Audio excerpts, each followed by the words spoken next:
as we turn from trying to bend the curve on infections and preventing hospitals and medical facilities from being overwhelmed, we have to start thinking about restarting people's livelihoods. It's all too easy to have a lockdown forever, but obviously that is unsustainable for the economy.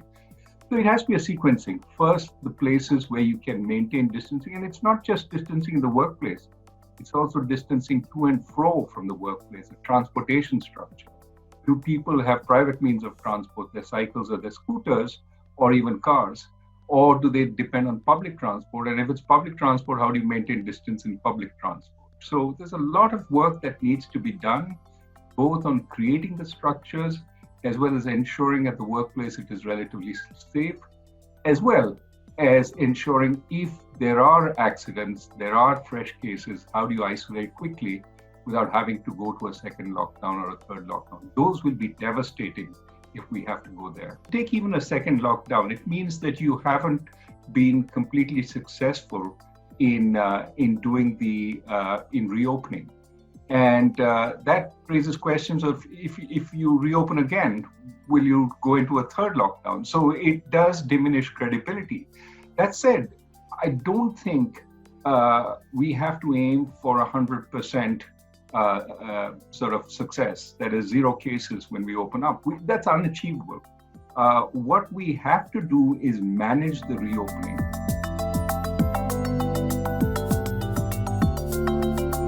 I think that it has to be a prioritization because our capacities and our resources are limited.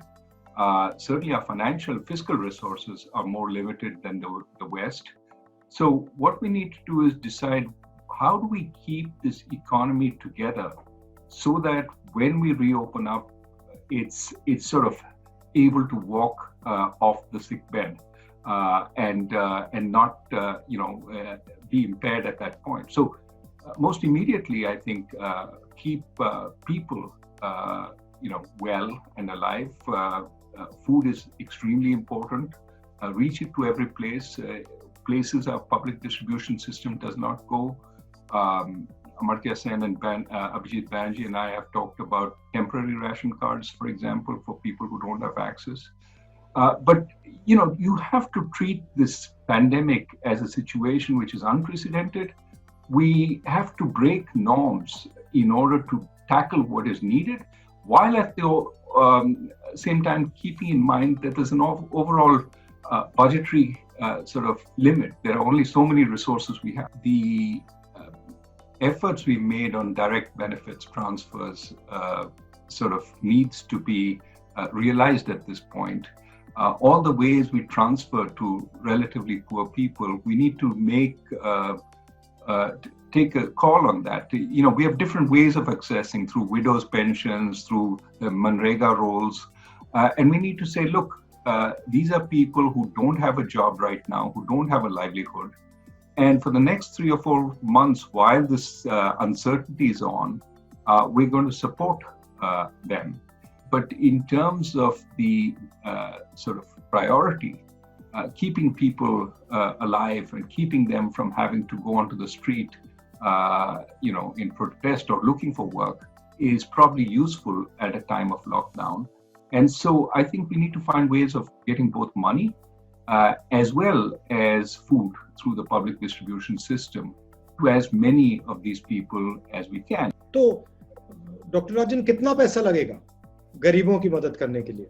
तकरीबन 65,000 करोड़ 60,000 और 65,000 करोड़ इतना ज्यादा नहीं है.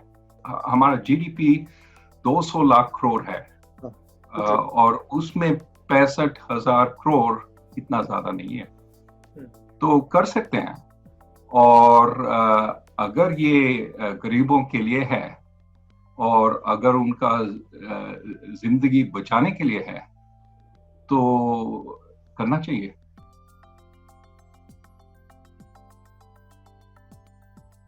There are ways countries can take advantage of them.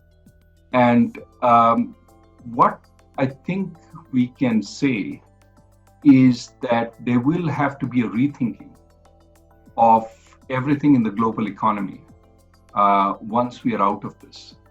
if there is opportunity for India, it is in shaping that dialogue, in being more of a leader in that dialogue, because it is not one of the two big warring parties, but is a big enough country to hear its voice, to have its voice heard in the global economy. In this situation, India can find opportunities for its industry, for its supply chains, but most importantly, it can try and mold the dialogue towards one which has greater place for more countries in the global order, a multipolar global order rather than a single or a bipolar global order.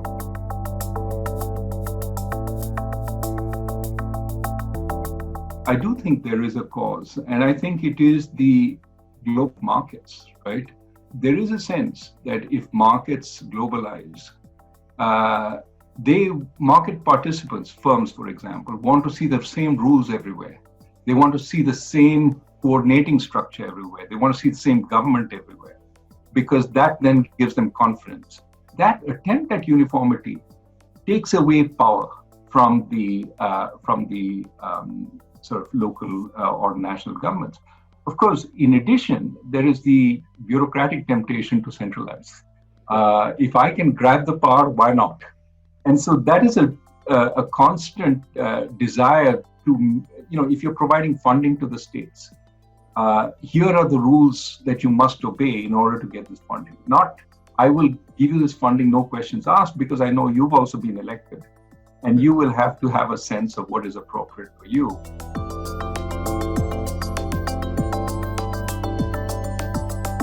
The numbers are really worrying, right? If you look at CMI and says that, virtually 100 million more people have been put out of work as a result of this COVID. 50 million through unemployment, 60 million through leaving the labor force. Now, you can dispute what the particular survey does or says, but this is the only data we have. And the numbers are just mind-boggling. I think, again, this says we need to open up in a measured way, but as fast as possible, so that people start having jobs, because we don't have the capacity to support people across the spectrum for too long.